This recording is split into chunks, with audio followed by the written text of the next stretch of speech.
സുഹൃത്തുക്കളെ എല്ലാവർക്കും നമ്മുടെ പുതിയൊരു വീട്ടിലേക്ക് സ്വാഗതം. ഇന്ന് ഞാൻ നിങ്ങളുടെ അടുത്ത് പറയാൻ വന്നിരിക്കുന്ന ഒരു കാര്യവും ഇന്നലെ പറഞ്ഞൊരു കാര്യവും ഒക്കെ ഏകദേശം സെയിം തന്നെയാണ്. നിങ്ങളെ തമ്മിൽ കണ്ടപ്പോൾ തന്നെ നിങ്ങൾക്ക് മനസ്സിലായി കാണും. ഹാഷ്മി എന്ന് പറയുന്ന കൊങ്ങികളുടെ അടിമയായിട്ടുള്ള ഒരു ധീരനായിട്ടുള്ള ഒരു ജേർണലിസ്റ്റിനെ നമുക്കറിയാം. ഇപ്പോൾ അദ്ദേഹം ശരിക്കും ഒരു കൊങ്ങികളുടെ അടിമയാണ്. ഏതൊരു കാര്യം വന്നാലും എന്തൊരു പ്രശ്നമാണെന്നുണ്ടെങ്കിലും അത് ഏത് പാർട്ടിയാണെന്നുണ്ടെങ്കിലും ഇടം വലം നോക്കാതെ ആ പാർട്ടിക്കെതിരെയും ആ പ്രശ്നത്തിനെതിരെയും ആ വ്യക്തികൾക്കെതിരെയും എല്ലാം വാതോരാതെ നല്ല രീതിയിൽ സംസാരിച്ചിരുന്ന നല്ല ചടുലമായ വാക്കുകൾ കൊണ്ടൊക്കെ അമ്മാനമാടിയിരുന്ന ഒരു മനുഷ്യൻ തന്നെയായിരുന്നു ഹാഷ്മി. എന്നാൽ ആ ഹാഷ്മി ഈ ഒരു ഇലക്ഷനൊക്കെ ആയ സമയത്താണ് ഹാഷ്മിയുടെ രാഷ്ട്രീയ ചരിത്രം എന്താണെന്നും ഹാഷ്മി മുന്നോട്ട് വെക്കുന്ന രാഷ്ട്രീയം എന്താണെന്നും ആശയം എന്താണെന്നും ഈ ആശയങ്ങളൊക്കെ ആരെ ഊന്നിപ്പിടിച്ചുകൊണ്ടുള്ളതാണെന്നും ഒക്കെ നമ്മൾ അറിയുന്നത്. അപ്പം അങ്ങനെ ഹാഷ്മിയുടെ ഉള്ളിലുള്ള രാഷ്ട്രീയം ഇപ്പോൾ പുറത്തു വരുമ്പോൾ ഹാഷ്മി ആരെയാണ് ഊന്നിപ്പിടിക്കുന്നത് നമ്മൾ ചോദിച്ചു കഴിഞ്ഞാൽ, അല്ലെ നമ്മളോട് ചോദിച്ചു കഴിഞ്ഞാൽ നമുക്ക് പറയാൻ സാധിക്കും, കമ്മ്യൂണിസ്റ്റ് അല്ല, BJP അല്ല, കോൺഗ്രസ് ആണ്. അതായത് കോൺഗ്രസിലുള്ള ആളുകൾ ചെയ്യുന്ന എല്ലാ കൊള്ളരുതായ്മയും വളരെ നല്ലതാണെന്ന് പറഞ്ഞുകൊണ്ട് തൻ്റെ അടുത്ത് പല ആളുകളും പല രീതിയിലും പല കാര്യങ്ങളും പറയുന്നുണ്ടെന്ന് പറഞ്ഞുകൊണ്ടും കോൺഗ്രസിനെ അഹോരാത്രം പണിയെടുപ്പിച്ചുകൊണ്ട് വെളുപ്പിക്കാൻ ശ്രമിക്കുന്ന ഒരു മനുഷ്യൻ കൂടിയാണ് ഇന്ന് ഹാഷ്മി. ആ ഹാഷ്മിക്ക് 1000 ഹാഷ്മിക്ക് ഒരു അഷിത എന്ന് പറയുന്നത് പോലെ അഷിത സഹീർ എന്ന് പറയുന്ന ഒരു ജേർണലിസ്റ്റ് ഉണ്ട്. പുള്ളിക്കാരി ഹാഷ്മിയുടെ കഴിഞ്ഞ ദിവസം ഹാഷ്മിയുടെ ഉള്ളിലുള്ള ആ ഒരു കറ അല്ലെ ഹാഷ്മിയുടെ ഉള്ളിലുള്ള ഒരു രാഷ്ട്രീയം വലിച്ചു കീറി പുറത്തിട്ടുകൊണ്ട് കത്തിക്കുന്ന ഒരു കാഴ്ച നമ്മൾ കണ്ടതാണ്. അതേ രീതിയിൽ തന്നെ ഇന്ന് ഞാനൊരു വാർത്ത കാണാൻ ഇടയുണ്ടായത് SDPIയുടെ വോട്ട് ഈ പറയുന്ന ഇടതുപക്ഷത്തിന് വേണ്ടെന്ന് അവർ പറയുന്ന ഒരു പ്രസ്താവനയെ പറ്റി അവർ പറയുന്നുണ്ട്. നേരത്തെ SDPIയുടെ വോട്ട് വേണ്ട എന്ന് പറഞ്ഞ ആളുകൾ SDPI കൂടെ ഉണ്ടെങ്കിൽ ഓക്കെ ആണെന്ന് പറയുന്ന ഒരു അവസ്ഥയെ പറ്റി അവർ ചർച്ച ചെയ്യുമ്പോഴാണ് ഈ അസിത എന്ന് പറയുന്ന ആ പെൺകുട്ടി, ആ പുലിക്കുട്ടി ഈ രാഹുൽ മാങ്കൂട്ടത്തിൽ SDPIയുടെ വോട്ട് വേണ്ട എന്ന് നേരത്തെ പറഞ്ഞിട്ടുണ്ടായിരുന്നിട്ടും SDPIയുടെ വോട്ടിന് വേണ്ടി തെണ്ടി നടക്കുന്ന ഒരു കാഴ്ചയെ പറ്റി പറയുമ്പോൾ ഹാഷ്മി പറയുന്നത് ഈ SDPIയുടെ വോട്ട് വേണ്ട എന്ന് എന്നോട് വന്ന് പറഞ്ഞിട്ടുണ്ടായിരുന്നു, ഞങ്ങൾ തമ്മിലുള്ള ചർച്ചയിൽ അദ്ദേഹം പറഞ്ഞിട്ടുണ്ടായിരുന്നു എന്ന് പറഞ്ഞിട്ട് മെഴുകുന്നുണ്ട്. ഞാൻ ആദ്യം ആ വീഡിയോ കാണിച്ചതിന് ശേഷം ഈ കോൺഗ്രസിനെ പറ്റി കുറച്ച് കാര്യങ്ങൾ കൂടി പറയാനുണ്ട്. നമുക്കറിയാം, ലോകം കണ്ടതിൽ വെച്ചിട്ട് ഏറ്റവും വലിയ പ്രകൃതി ദുരന്തമായിട്ടുള്ള മുണ്ടക്കൈ ചൂരൽമലയിലെ ആ ദുരന്തം അവശേഷിപ്പിച്ച കുറച്ച് ആളുകൾക്ക് വേണ്ടിയിട്ട് ഇടതുപക്ഷ സർക്കാർ സാക്ഷാത്കരിച്ചു കൊടുത്ത പദ്ധതി, ഭവന പദ്ധതി അല്ലെ ഭവന നിർമ്മാണ പദ്ധതി, അതിനെ വയനാട് ടൗൺഷിപ്പ് എന്നുള്ളൊരു പേരിലാണ് അറിയപ്പെടുന്നത്.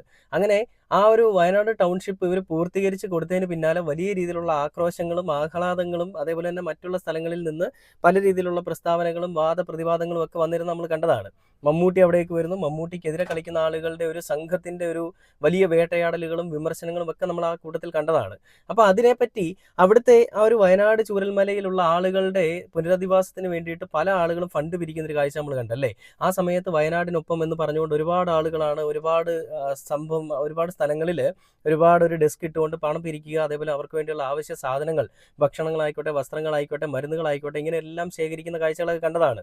ഇതിൽ ഇടതുപക്ഷം ശേഖരിച്ച എല്ലാ തുകയും ഇടതുപക്ഷം കഴിഞ്ഞ ദിവസം 92,99,000 രൂപയും എല്ലാം അവർ മുഖ്യമന്ത്രിയുടെ ദുരിതാശ്വാസ നിധിയിലേക്ക് ഷെയർ ചെയ്തതിൻ്റെ ഒരു റെസിപ്റ്റൊക്കെ നമ്മൾ കണ്ടിരുന്നു.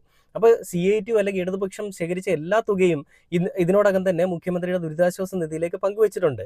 എന്നാൽ ഈ വലതുപക്ഷം ശേഖരിച്ച പണം 5 കോടി രൂപയാണ് ഇപ്പോൾ ശേഖരിച്ചതെന്നാണ് പറയുന്നത്. നമുക്കറിയാം, VD സതീശൻ പറഞ്ഞ ഒരു കാര്യം നമുക്കറിയാം, അത് തറക്കല്ലിട്ട് വീട് പണി തുടങ്ങിയിട്ടുണ്ട്, നിങ്ങൾ പോയി നോക്കിക്കോളൂ എന്നൊക്കെ പറഞ്ഞുകൊണ്ട് മാധ്യമങ്ങളുടെ മുന്നിൽ കിടന്ന് വിളംബരം കൊട്ടിയതും അതുപോലെ മെഴുകിയതും ഒക്കെ നമ്മൾ കണ്ടിരുന്നല്ലേ. അപ്പോൾ ഇതിൽ എന്താണ് ഇപ്പോൾ വന്നിരിക്കുന്ന ഒരു വാർത്തയെന്നും ഞാൻ നിങ്ങളെ കാണിക്കുന്നുണ്ട്. അതിന് മുൻപ് തന്നെ ആദ്യം ഹാഷ്മിയെ വലിച്ചു കീറുന്ന പുലിക്കുട്ടിയുടെ വാർത്ത ഒരിക്കൽ കൂടി ഒന്ന് കാണാം. ഈ പറയുന്ന രാഹുൽ മാങ്കൂട്ടത്തിൽ SDPIയുടെ വോട്ട് വേണ്ട എന്ന് എവിടെ പറഞ്ഞു എന്നതിനെ കുറിച്ച് എനിക്ക് ഇപ്പോഴും ധാരണയില്ല. ഇന്നലെയും ഇത് ചർച്ചയിൽ വന്നിരുന്നു. എന്റെ ഉറച്ച ബോധ്യം ആ വിഷയവുമായി ബന്ധപ്പെട്ട് രാഹുൽ മാങ്കൂട്ടത്തിനോട് പാലക്കാട് വെച്ച മാധ്യമപ്രവർത്തകരെല്ലാവരും കൂടി ഒരുമിച്ച് ചോദിക്കുന്നു. ഞാൻ ആ പറഞ്ഞതിൽ ചെറിയൊരു തിരുത്തെന്ന് വെച്ച് കഴിഞ്ഞാൽ SDPIയുടെ വോട്ട് വേണ്ട എന്ന് രാഹുൽ മാങ്കൂട്ടത്തിൽ പറഞ്ഞു എന്ന് പറഞ്ഞുകൊണ്ടാണ് ഹാഷ്മി മെഴുകുന്നത്. എന്നാൽ അത് എവിടെ പറഞ്ഞു എന്നാണ് അസിത എന്ന് പറയുന്ന ആ പെൺകുട്ടി ചോദിക്കുന്നത്, അല്ലെ പുലിക്കുട്ടി ചോദിക്കുന്നത്. അപ്പോൾ അതിന് ഹാഷ്മി കൊടുക്കുന്ന മറുപടി എന്താണെന്നുള്ളതാണ് നമ്മളിപ്പോൾ കാണാൻ പോകുന്നത്. അത് കണ്ടിട്ട് നമുക്ക് ബാക്കി വീഡിയോയിലേക്ക് വരാം. എന്താണ് SDPI വോട്ടിൽ നിങ്ങളുടെ നിലപാട്? SDPI വോട്ട് സ്വീകരിക്കുമോ? SDPIയുടെ നിലപാട് എന്താണെന്ന് ചോദിക്കുമ്പോൾ രാഹുൽ മാങ്കൂട്ടത്തിന്റെ വായിൽ കേക്കായിരുന്നു SKN. രാഹുൽ മാങ്കൂട്ടത്തിൽ ഒരു ബേക്കറിയിൽ ഇരുന്ന് കേക്ക് കഴിക്കുകയാണ്. എന്നിട്ട് ഈ ചോദ്യം ചോദിക്കുന്ന ആളുകളെ കളിയാക്കുന്ന മട്ടിലുള്ള ശരീരഭാഷയിലാണ് രാഹുൽ മാങ്കൂട്ടത്തിൽ ഒരു വാക്ക് ആ വിഷയത്തിൽ പ്രതികരിച്ചിട്ടില്ല. ഞാൻ പറയാൻ എന്റെ ഒരു എൻകൗണ്ടർ ചർച്ചയിൽ എനിക്ക് നേർക്കുന്ന ബുദ്ധിമുട്ടുള്ളത്, എന്റെ ഒരു എൻകൗണ്ടർ ചർച്ചയിൽ SDPI വോട്ട് വേണ്ടെന്ന് പറയുമ്പോൾ രാഹുൽ എന്റെ ചോദ്യത്തിന് വേണ്ട എന്ന് പറയുകയും അതിന് തൊട്ടു പിറ്റേന്ന് മുതൽ ഈ പറയുന്ന രാഹുലിനെതിരെ SDPIക്ക് എന്താണ് വലിയ സൈബർ അറ്റാക്ക് ഉണ്ടാവുകയും വേറൊരു ചർച്ച ഈ അറ്റാക്കിനെ പറ്റി ഞാൻ ചോദിക്കുകയും അങ്ങനെ ഈ വോട്ട് ഇവിടെ മുതൽ ഹാഷ്മി മെഴുകാൻ തുടങ്ങിയാണ്. എൻ്റെ ഒരു എൻകൗണ്ടർ ചർച്ചയിലാണ് രാഹുൽ മാങ്കൂട്ടത്തിൽ വന്നിട്ട് ഈ ഒരു വോട്ട് വേണ്ട എന്ന് പറഞ്ഞുകൊണ്ടാണ് മെഴുകുന്നത്. എന്നാൽ അതിനെയും വലിച്ചു കീറിക്കൊണ്ട് തന്നെ അസിത അവിടെ മറുപടി കൊടുക്കുന്നുണ്ട്. കേട്ടു നോക്കാം ബാക്കി. വെച്ച് തന്നെ വരട്ടാൻ നോക്കണം രാഹുൽ പറയുകയും ചെയ്യുന്നത് എന്റെ ശരി, നേരത്തെ അങ്ങനെയാണെങ്കിൽ ബോധ്യമാണ്. എസ്കേൻ, എന്റെ നേരത്തെ ഞാൻ ബോധ്യമാണ്. ഇവിടെ ഞാനൊന്ന് പക്ഷേ പറഞ്ഞോട്ടെ. ഹാഷ്മി, ഈ ആ ബൈക്ക് നമ്മുടെ ഫയലിൽ വിജയിച്ചതിന് എടുക്കാം. ശേഷം ഞാൻ അവിടെ അതാണ് പാലക്കാട് വിക്ടോറിയ കോളേജിന് മുന്നിൽ ആദ്യം പ്രകടനവുമായി വരുന്ന കൊടിയുമായി വരുന്നത് അല്ല ദിലീപേട്ടാ, അല്ല, അത് മാത്രമല്ല, അല്ല ദിലീപേട്ടാ, എസ്കേൻ ഒരു- ഒരു ഒരു- ഒരു- കാര്യം ഒരു- മാത്രമല്ല അത് പറഞ്ഞേ. അല്ല നിലമ്പൂർ ഉപതെരഞ്ഞെടുപ്പ് സമയത്ത് SDPI നേതൃത്വത്തോട് ഈ പിന്തുണ സംബന്ധിച്ച് ചോദിച്ചിരുന്നു. അപ്പോൾ അന്ന് SDPIയുടെ നേതൃത്വം പറഞ്ഞത് പാലക്കാട്ട് രാഹുൽ മാങ്കൂട്ടത്തിലാണ് BJPയേക്കാൾ വിജയ സാധ്യത എന്നുള്ളതുകൊണ്ട് ഞങ്ങൾ രാഹുൽ മാങ്കൂട്ടത്തിന് വോട്ട് ചെയ്യാൻ തീരുമാനിച്ചിരുന്നു. രാഹുൽ മാങ്കൂട്ടത്തിന് രാഹുൽ പറഞ്ഞാലും അതെന്റെ അർത്ഥത്തിലാണ്, നമുക്ക് വേണമെങ്കിൽ എടുക്കാം. ദിലീപേട്ട, ഇവിടെ അവിടെ SDPI എന്ന് പറയുന്ന അവിടെ ഒരു പ്രകടനം നടത്താൻ നിരോധനമുള്ള സംഘടനയാണെങ്കിൽ അത് ആഭ്യന്തര വകുപ്പിന്റെ ഉത്തരവാദിത്വമല്ലേ? പോട്ടെ, അതും പോട്ടെ. അവിടെ 18,000 ചില്ലുവാനും വോട്ടിന് വലിയ ഭൂരിപക്ഷം അല്ല. രാഷ്ട്രീയ പാർട്ടിയല്ലേ? ഞാൻ പറയട്ടെ, അതിനെങ്ങനെയാണ് ML ഒരു കാര്യം ഇവിടെ 18,000-ലധികം വോട്ട് ഭൂരിപക്ഷത്തിൽ വിജയിച്ച രാഹുൽ മാങ്കൂട്ടത്തിന് 600-700 വോട്ടുള്ള SDPI ജയിപ്പിച്ചു പ്രകടനം നടത്തണമെങ്കിൽ SDPIക്ക് ഉളുപ്പില്ലായിരിക്കണം. ഞാനിതിൽ പറഞ്ഞു വന്നത് രാഹുൽ മാങ്കൂട്ടത്തിൽ ഒരു തെരഞ്ഞെടുപ്പിൽ മത്സരിക്കുന്ന ഒരു സ്ഥാനാർത്ഥി, ആ സ്ഥാനാർത്ഥിയുടെ പരസ്യമായി നിലപാട് പറയാൻ അദ്ദേഹത്തിന് സാധിക്കണം. മാധ്യമങ്ങൾ പൊതുവിൽ രാഹുൽ മാങ്കൂട്ടത്തിലോട് ചോദിച്ചപ്പോൾ രാഹുൽ മാങ്കൂട്ടത്തിൽ എന്താ സാധിച്ചില്ല. ഇനി ഹാഷ്മി പറയുന്ന ഈ ചർച്ചയ്ക്ക് ശേഷമാണോ പിന്നീടാണോ രാഹുൽ മാങ്കൂട്ടത്തിലോട് പരസ്യമായി നിലപാട് ചോദിച്ചതെന്ന് എനിക്കറിയില്ല.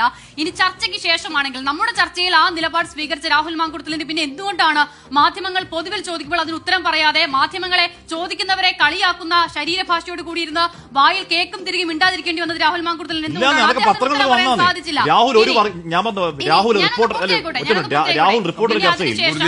അതിനുശേഷം ഈ പറയുന്നത് പോലെ തന്നെ രാഹുൽ മാങ്കൂട്ടത്തിന്റെ വിജയത്തിന് ശേഷം ആദ്യം അതിന്റെ വിജയാഹ്ലാദ പ്രകടനവുമായി തെരുവിലിറങ്ങുന്നത് SDPI എന്ന് പറയുന്ന സംഘടനയാണ്. അപ്പോൾ അവിടെ SDPIയുടെ വോട്ടുകൾ എവിടേക്ക് പോയി എന്നതിൽ ഒരു തർക്കവുമില്ല. ഇനി ഏറ്റവും പ്രധാനം, അതിനുശേഷം ഇത് വലിയ വിവാദമാകുന്നുണ്ട്. SDPI എന്ന രാഹുൽ മാങ്കൂട്ടത്തിലിന്റെ വിജയത്തിൽ ആഹ്ലാദ പ്രകടനവുമായി ഇറങ്ങിയത് വലിയ വിവാദമാകുന്നുണ്ട്. ആ ചോദ്യത്തിന് രാഹുൽ മാങ്കൂട്ടത്തിൽ പറഞ്ഞ മറുപടി, ആരുടെയും വോട്ട് SDPI എന്ത് പരസ്യമായി ഈ ആഹ്ലാദ പ്രകടനവുമായി ഇറങ്ങുന്നതിൽ എന്താണ് പ്രശ്നം? കണ്ടില്ലേ? അതായത് മുഖ്യമന്ത്രിയും മറ്റുള്ള ആളുകളുമൊക്കെ SDPIയുടെ വോട്ട് വേണ്ട എന്ന് പറഞ്ഞൊരു കാര്യത്തെപ്പറ്റി ചർച്ച ചെയ്യുമ്പോഴാണ് ഈ പറയുന്ന നമ്മുടെ ഹാഷ്മി പറയുന്ന രാഹുൽ മാങ്കൂട്ടത്തിൽ നേരത്തെ തന്നെ രാഹുൽ മാങ്കൂട്ടത്തിൻ്റെ ഒരു വിശദീകരണം, അല്ലെ രാഹുൽ മാങ്കൂട്ടത്തിൻ്റെ ഒരു അഭിപ്രായം രേഖപ്പെടുത്തിയതാണ്. SDPIയുടെ വോട്ട് വന്നു കഴിഞ്ഞാൽ അത് സ്വീകരിക്കില്ല, അത് വേണ്ട എന്ന് തന്നെ പറഞ്ഞിരിക്കുകയാണെന്നാണ് പറയുന്നത്. എന്നാൽ അവിടെ ഈ അസിത എന്ന് പറയുന്ന ഇടതുപക്ഷത്തിനോട് വലിയ രീതിയിൽ ചായവുള്ള, അല്ലെങ്കിൽ ഇടതുപക്ഷം എന്താണ് ചെയ്യുന്നതെന്ന് മനസ്സിലായിട്ടുള്ള ആ ഒരു ജേർണലിസ്റ്റ് നല്ല തക്കതായ മറുപടി കൊടുക്കുന്നുണ്ട്. ഈ എഴുതി വെച്ചുകൊണ്ട് കുറേ വാക്കുകൾ ഒരു പേപ്പറിൽ എഴുതി വെച്ച് ക്യാമറയ്ക്ക് മുന്നിൽ വന്ന് വാചക കസരത്ത് നടത്തുന്ന പോലെ അല്ല ഹാഷ്മി. ചോദ്യങ്ങൾ നേരെ വരുമ്പോൾ അതിനെ നേരിടാൻ നമുക്ക് സാധിക്കണം. വെറുതെ നാണക്കേട് ഉണ്ടാക്കി വെക്കരുത്, ആണുങ്ങൾക്ക് കൂടി നാണക്കേട് ഉണ്ടാക്കി വെക്കരുത്. അത് എൻ്റെ അഭ്യർത്ഥന അതാണ്. അതായത് ആ പെൺകുട്ടി ഒരു ചോദ്യം ചോദിക്കുമ്പോൾ, ആ ജേർണലിസ്റ്റ് ഒരു ചോദ്യം ചോദിക്കുമ്പോൾ അസഹിഷ്ണുത കാണിച്ചുകൊണ്ട്, എന്തൊക്കെയോ മാസ് കാണിച്ചുകൊണ്ട് കുറച്ച് ഇൻസ്റ്റാഗ്രാമിൽ റീലിട്ട്, കുറച്ച് BGM ഒക്കെ ആയിട്ട് റീലിടാൻ വേണ്ടിയിട്ട് കുറച്ച് സാധനങ്ങൾ ഇട്ട് കൊടുക്കുകയാണ്. എന്നാൽ ചോദ്യങ്ങളെ പേടിച്ചുകൊണ്ട് ചോദ്യങ്ങൾക്ക് കൃത്യമായിട്ടുള്ള മറുപടി കൊടുക്കാനായിട്ട് ഹാഷ്മിക്ക് സാധിക്കുന്നില്ല. ഇവിടെ തന്നെ ഹാഷ്മിയുടെ രാഷ്ട്രീയം എന്താണെന്ന് നമുക്ക് തെളിഞ്ഞതാണ്. ഹാഷ്മി ഷാഫിക്ക് വേണ്ടിയിട്ടും രാഹുൽ മാങ്കൂട്ടത്തിന് വേണ്ടിയിട്ടുമൊക്കെ അഹോരാത്രം പണിയെടുത്തുകൊണ്ട് നനഞ്ഞ് നാണം കെട്ടി നിൽക്കുന്ന ഒരവസ്ഥ കൂടിയാണ് നമ്മളിവിടെ കാണുന്നത്. ഇനി ഞാൻ നേരത്തെ പറഞ്ഞൊരു കാര്യം കൂടി നിങ്ങളെ കാണിച്ചു തരാം. അതായത് തറക്കല്ലിട്ടു വീട് പണി ആരംഭിച്ചു എന്ന് VD സതീശൻ പറഞ്ഞൊരു കാര്യം, ആ ഒരു വീഡിയോ ഞാൻ നിങ്ങളെ ആദ്യം കാണിച്ചതിന് ശേഷം നമുക്ക് എന്താണ് ഇന്ന് KPCC പ്രസിഡന്റിന് പറയാനുള്ളതെന്ന് ഞാൻ നിങ്ങളെ കാണിച്ചു തരാം. അപ്പോൾ നേരെ നമുക്ക് VD സതീശന്റെ വാക്കുകളിലേക്ക് പോവാം. അപ്പോഴാണ് ഞങ്ങളുടെ സ്ഥലം അന്വേഷിക്കാൻ പോയത്. ലീഗ് അതിന് പോയില്ല. ഞങ്ങൾ 4 മാസം കൊണ്ട് സ്ഥലം മേടിച്ചു. ഞങ്ങൾ കല്ലിട്ട് അവിടെ പണി തുടങ്ങി. നിങ്ങൾ അന്വേഷിച്ച് നോക്ക്. പണി തുടങ്ങി.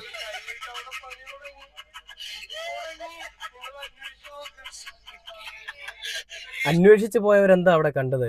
പണിയും തുടങ്ങിയിട്ടില്ല, ഒരു പഴവും തുടങ്ങിയിട്ടില്ല, ഒരു ഗ്രൗണ്ട്, നല്ലൊരു ഗ്രൗണ്ട് കിടക്കുന്നത്, അവിടെ കല്ല് പോലും കാണാനില്ല. ഞങ്ങൾ പണി തുടങ്ങിയെന്നാണ് പറഞ്ഞത്.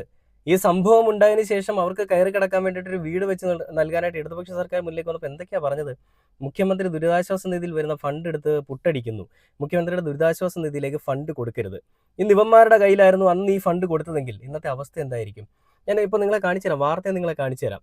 അതായത് ആ വാർത്തകളിൽ പറയുന്നത് ഇങ്ങനെയാണ്: വയനാട്ടിൽ വൻ കോൺഗ്രസ് കൊള്ള, സ്ഥലം വാങ്ങിയതിൽ കോടികൾ തട്ടി, 5 കോടി വാങ്ങിയെന്ന് സണ്ണി ജോസഫ്, രേഖകളിൽ 3,21,00,000 മാത്രമാണുള്ളത്. ഇതിൽ സണ്ണി ജോസഫ് പറയുന്ന ഒരു കാര്യം കൂടി, വേറെ കാര്യം കൂടിയുണ്ട്. പിരിച്ച തുക ഭൂമിക്കും ആപ്പിനും ചെലവായി, വീട് നിർമ്മാണത്തിന് പണമില്ല, KPCC ഫണ്ട്. സണ്ണി ജോസഫ് ആണ് ഇതിനെപ്പറ്റി പറയുന്നത്. അതായത് എല്ലാ പണവും ഈ പറയുന്ന സ്ഥലം വാങ്ങാനും ആപ്പിന് വേണ്ടിയിട്ടുമൊക്കെ ചിലവായിട്ടുണ്ട്. അതുകൊണ്ട് തന്നെ ഇനി അതിനെപ്പറ്റി നമ്മുടെ കയ്യിൽ പണമൊന്നുമില്ല, ഇനി ഞങ്ങൾ ആ പണം വേണമെന്നുണ്ടെങ്കിൽ ഇനി ഞങ്ങൾക്ക് പിരിക്കണം, ഇനി ഞങ്ങൾ ഇതുപോലെ തന്നെ ഇറങ്ങി പിരിച്ചെങ്കിൽ മാത്രമേ നമുക്ക് അതിനുള്ള ഫണ്ട് ഉണ്ടാവൂ എന്നാണ് പറയുന്നത്. ഇതിന് എം സ്വരാജ് കൊടുക്കുന്നതിന് മറുപടിയുണ്ട്. അതിന് മുൻപ് തന്നെ KC ജോസഫ് എന്താണ് ഇതിനെപ്പറ്റി പറയുന്നതെന്നുള്ള വീഡിയോ ഞാൻ നിങ്ങളെ കാണിച്ചു തരാം. ഇനിയും ഞങ്ങളുടെ പൈസ അത് സമാഹരിക്കും. AICCയും അത് രാഹുൽജിയും പ്രിയങ്കാജിയും ഉൾപ്പെടെയുള്ള അവരുടെ നിയോജകമണ്ഡലത്തിലെ ഒരു സംഭവമായതുകൊണ്ടും KPCC ഏറ്റെടുത്ത ഒരു സംഭവമായതുകൊണ്ടും ഞങ്ങൾ അതിന് ഇനിയും പണം, പാർട്ടിയുടെ പണം കണ്ടെത്തിക്കൊണ്ട് വീട് നിർമ്മിക്കും. വീട് നിർമ്മിക്കാൻ വേണ്ടിയിട്ടുള്ള പണം ഇപ്പോൾ നിലവിലായിട്ടില്ല. ഞങ്ങളുടെ പണം, പാർട്ടിക്ക് പണമുണ്ട്, ആ പണം ഉപയോഗിക്കും. KPCC ഫണ്ട് ഉപയോഗിച്ചുകൊണ്ട് ഇപ്പൊ തന്നെ അത് മനസ്സിലാക്കിയല്ലോ. ഇപ്പൊ തന്നെ പിരിച്ച പൈസയിൽ കൂടുതൽ ഞങ്ങൾ ചെലവഴിച്ചിട്ടുണ്ട്. ഫണ്ട് കളക്ഷൻ ഇല്ല, ഇനി ഫണ്ട് കളക്ഷൻ ഇല്ല. കോൺഗ്രസ് പാർട്ടിയുടെ അതാ ഞാൻ പറഞ്ഞു, തനത് ഫണ്ട് എന്ന് പറഞ്ഞാൽ കോൺഗ്രസ് പാർട്ടിക്ക് അല്ലാതെയുള്ള ഫണ്ട് ഉപയോഗിച്ച് AICCയുടെയും KPCCയുടെയും ഫണ്ട് ഉപയോഗിച്ച് നിർമ്മാണം ഞങ്ങൾ എത്രയും വേഗത്തിൽ പൂർത്തീകരിക്കും. അതൊരു കാര്യം. തിരിച്ചെടുക്കേണ്ടതില്ല, പാർട്ടിക്ക് ഒരുപാട് പൈസ ആവശ്യമില്ല. ആരെങ്കിലും നന്നായി ഇപ്പൊ തന്നെ റിസീറ്റ് തന്നെ അവരുടെ നിർമ്മാണത്തിന് കോൺഗ്രസിന്റെ ആവശ്യങ്ങൾ കണ്ടില്ലേ? ഇതാണ് മറുപടി. അതായത് ഫണ്ട് ഞങ്ങളുടെ ഉണ്ടായിരുന്ന സമാഹരിച്ച ഫണ്ടെല്ലാം തീർന്നു, ഇനി ഞങ്ങൾ ഫണ്ട് പിരിവിനായിട്ട് അല്ലെങ്കിൽ ഫണ്ട് ശേഖരണത്തിനായിട്ട് നടക്കത്തില്ല. അപ്പോൾ ഞങ്ങളുടെ പാർട്ടിയിൽ ഇഷ്ടംപോലെ പണമുണ്ട്. ആ പണം വെച്ചിട്ട് ഇന്ദിരാഗാന്ധിയും സോണിയാഗാന്ധിയും ഒക്കെ ചേർന്നുകൊണ്ട് ആ ഭവന നിർമ്മാണം ഞങ്ങൾ പൂർത്തിയാക്കും അല്ലെങ്കിൽ സാക്ഷാത്കരിക്കും എന്നാണ് പറയുന്നത്. സംഭവം നടന്നിട്ട് 2 വർഷം കഴിഞ്ഞു. ഇതുവരെയും വീട് നിർമ്മാണത്തിന് വേണ്ടിയിട്ട് അവർ പിരിച്ച പണം വെച്ചിട്ടൊന്നും ചെയ്യാൻ സാധിച്ചിട്ടുമില്ല. ഇപ്പോഴും കിടന്ന് മെഴുകുകയാണ്, ഞങ്ങളത് സാധ്യമാക്കി കൊടുക്കുമെന്ന്. നിങ്ങളൊന്ന് ഓർക്കണം, ലോകം കണ്ട ഏറ്റവും വലിയ ദുരന്തം സംഭവിച്ചിട്ട് ആ ദുരന്ത മുഖത്ത് നിന്ന് രക്ഷപ്പെട്ട ആളുകൾക്ക് കയറി കിടക്കാൻ വേണ്ടിയിട്ട് ഒരു വീട് വെച്ച് നൽകാനായിട്ട് 3 വർഷമായിട്ടും സാധിക്കാത്ത ആളുകളാണെന്ന് പറയുന്നത്. ഇന്ദിരാഗാന്ധിയുടെ ഉറപ്പാണ് 3000 രൂപ വെച്ചിട്ട് പെൻഷൻ കിട്ടും, 3000 രൂപ വെച്ചിട്ട് അവർക്ക് എന്താ പറയുക ഫണ്ട് കിട്ടും, സ്കൂളിലേക്ക് പോകുന്ന വിദ്യാർത്ഥികൾക്ക് 1000 രൂപ വെച്ചിട്ട് കിട്ടും എന്നൊക്കെ പറഞ്ഞുകൊണ്ട് മെഴുകുന്നത്. നേരം വണ്ണം ഒരു വീട് വെച്ച് കൊടുക്കാൻ സാധിക്കുന്നില്ല. വീട് വെച്ച് കൊടുക്കുന്നവരെ കുറ്റം പറയാൻ മാത്രം 100 നാവുമാണ്. VD സതീശൻ്റെ അടുത്ത് വീടിനെ പറ്റി ചോദിക്കുമ്പോൾ VD സതീശൻ മെഴുകുന്ന ഒരു കാഴ്ച കൂടിയാണ്. ഞാൻ അതുകൊണ്ടൊന്ന് കാണിച്ചു തരാം. മാധ്യമങ്ങൾക്ക് മുൻപിൽ ആക്രോശിച്ചുകൊണ്ട് കൈരളിയുടെ ചോദ്യങ്ങൾക്ക് ഞാൻ മറുപടി നൽകില്ല എന്നൊക്കെ പറഞ്ഞുകൊണ്ടാണ് കിടന്ന് മെഴുകുന്നത്. ആ വീഡിയോ കണ്ടിട്ട് നമുക്ക് എം സ്വരാജിന് എന്താ പറയാനുള്ളത് കേട്ടു നോക്കാം.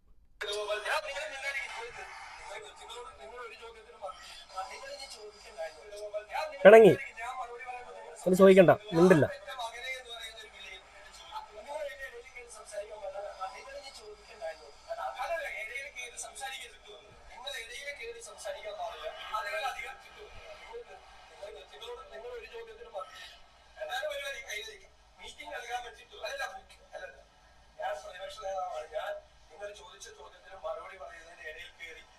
സംസാരിക്കാനുള്ള അധികാരമില്ല.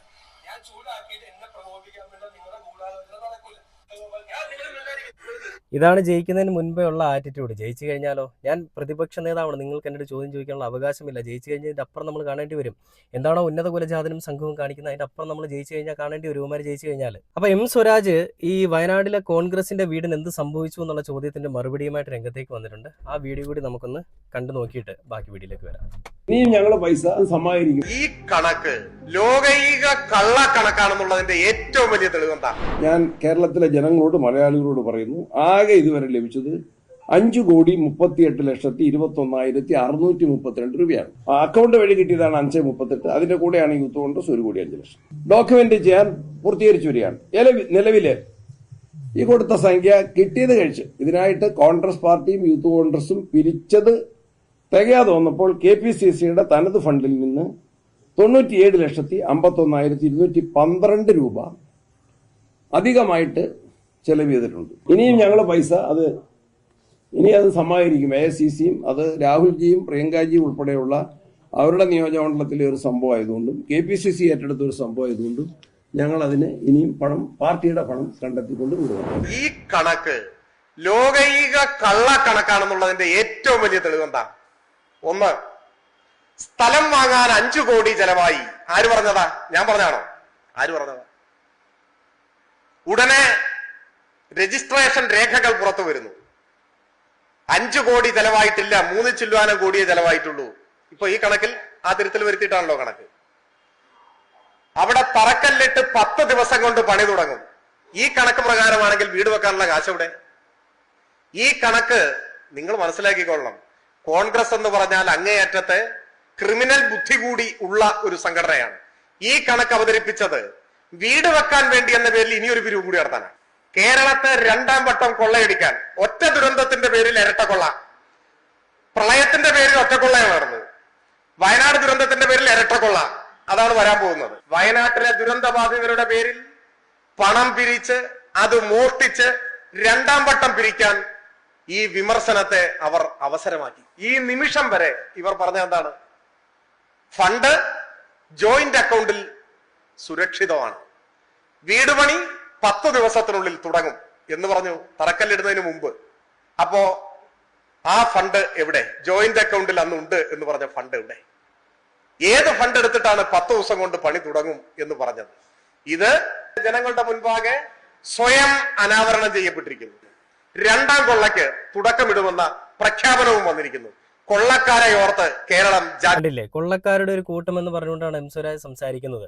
അപ്പൊ ജയിക്കുന്നതിന് മുൻപേ ഞാൻ പ്രതിപക്ഷ നേതാവാണ്, എൻ്റെ അടുത്ത് ചോദ്യങ്ങൾ ചോദിക്കരുത്, കൈരളിക്കാൻ മറുപടി തരില്ല എന്ന് പറയുന്ന ഒരു ധാർഷ്ട്യം, അതേപോലെ തന്നെ വീട് 10 ദിവസത്തിനകത്ത് വെച്ച് നൽകുമെന്ന് പറഞ്ഞൊരു ഒരു തള്ളൽ, ആ വയനാട് ദുരന്തമുണ്ടായിട്ട് ആ ആളുകൾക്ക് വേണ്ടിയിട്ട് വീട് വെച്ച് നൽകുന്നതിൽ കള്ളത്തരം കാണിച്ച, അവർക്ക് പ്രളയം വന്ന സമയത്ത് അതിനുവേണ്ടി എന്തെങ്കിലും ചെയ്യാമെന്ന് പറഞ്ഞുകൊണ്ട് ഫണ്ട് സമാഹരിച്ച കുറച്ചധികം ആളുകളുടെ ഒരു കൂട്ടമാണ് ഇപ്പോൾ UDF-ലുള്ളത് അല്ലെങ്കിൽ കോൺഗ്രസിലുള്ളത്. ഈ കോൺഗ്രസിലുള്ള ആളുകൾ ചെയ്യുന്നത് എന്താണെന്നും ഈ ഇടതുപക്ഷം എന്താണ് ചെയ്തുകൊണ്ടിരിക്കുന്നതെന്നും BJP എന്താണ് ചെയ്യുന്നതെന്നും ഒക്കെ നമുക്ക് എല്ലാവർക്കും അറിയാം. ഞാൻ ഇടതുപക്ഷത്തിനെ താങ്ങി പറയുന്നതല്ല, പക്ഷേ ഉള്ളത് കണ്ട ഉള്ളതെന്ന് നമ്മൾ പറയണമല്ലോ. അങ്ങനെ പറഞ്ഞില്ലെങ്കിൽ നമ്മളൊന്നും മനുഷ്യരല്ല അല്ലെങ്കിൽ മലയാളികളല്ല എന്ന് നമുക്ക് പറയാൻ സാധിക്കും. അപ്പോൾ ഈ രീതിയിലുള്ള മെഴുകലുകൾ എന്തൊക്കെയാണെന്നുള്ളത് കണ്ടിട്ടൊക്കെ നിങ്ങൾ നോക്കിയും കണ്ടുമൊക്കെ വോട്ട് ചെയ്യണേ. ഞാൻ അതാ വീണ്ടും പറയാം, നോക്കിയും കണ്ട് വോട്ട് ചെയ്യുക. അത് BJP-ക്കായാലും LDF-നായാലും UDF-നായാലും ആം ആദ്മിക്കായാലും ഏത് പാർട്ടിക്കാണ്, സ്വതന്ത്ര സ്ഥാനാർത്ഥികൾക്കാണെങ്കിലും ആർക്കാണെങ്കിലും നോക്കിയും കണ്ടും ചെയ്താൽ നമ്മൾ പിന്നീട് ദുഃഖിക്കേണ്ടി വരില്ല. ഈ ഒരു അപ്പക്കഷ്ണത്തിൻ്റെ അല്ലെ ഒരു എല്ലിൻ കഷ്ണത്തിൻ്റെ രണ്ടറ്റം ഉറിഞ്ചി ജീവിക്കുന്ന ആളുകളായിട്ട് മാറിക്കൊണ്ടിരിക്കുകയാണ് ഇടതുപക്ഷവും വലതുപക്ഷവും BJP-യും എല്ലാം. ഇവരാരും ജനങ്ങൾക്ക് വേണ്ടി നല്ലത് ചെയ്യാനായിട്ട് ശ്രമിക്കുന്നില്ല. എന്നാൽ ഇടതുപക്ഷം നല്ലത് ചെയ്യുന്നുണ്ട്. ആ ചെയ്യുന്നതിനെ മോശമായിട്ട് ചിത്രീകരിച്ചുകൊണ്ട് സ്വർണ്ണക്കൊള്ളയും മറ്റുള്ള കൊള്ളകളും ഒക്കെ എടുത്തിട്ടുകൊണ്ട് ഇവർ സംസാരിക്കുകയാണ്. ഇവർക്ക് ഇതേ പറയാനുള്ളൂ, ജാതിയും മതവും മാത്രമാണ് ഇവരുടെ എല്ലാവരുടെയും മുഖമുദ്ര. എന്നാൽ ഇടതുപക്ഷത്തിൻ്റെ മുഖമുദ്ര എന്ന് പറയുന്നത് ഈ നാട്ടിൽ ചെയ്തിട്ടുള്ള വികസനങ്ങളാണ്, ഈ നാട്ടിൽ ചെയ്തിട്ടുള്ള ജനങ്ങൾക്ക് വേണ്ടി, സാധാരണക്കാരായിട്ടുള്ള ജനങ്ങൾക്ക് വേണ്ടിയിട്ട് ചെയ്തിട്ടുള്ള നല്ല കാര്യങ്ങളാണ്. അപ്പോൾ എന്തായാലും ഇവിടെയും ഹാഷ്മിയുടെ മുഖംമൂടിയും അതേപോലെ തന്നെ UDF-ന്റെ ശരിക്കുള്ള ഒരു മുഖവും എല്ലാവരും വലിച്ചു കീറപ്പെടുകയാണ്. അല്ലെ വലിച്ചു കീറിക്കൊണ്ട് എല്ലാ ആളുകളുടെ മുന്നിൽ എക്സ്പോസ് ചെയ്യുന്നൊരു കാഴ്ച കൂടിയാണ് നമ്മൾ കാണുന്നത്. എന്തായാലും വരും ദിവസങ്ങളിൽ ഇതിനെപ്പറ്റിയുള്ള കൂടുതൽ അപ്ഡേഷൻസ് നമുക്കറിയാം. അതുവരെ ഒന്ന് കാത്തിരിക്കുക. പുതിയൊരു വീഡിയോ ആയിട്ട് കാണുന്നവരെ ഓക്കെ.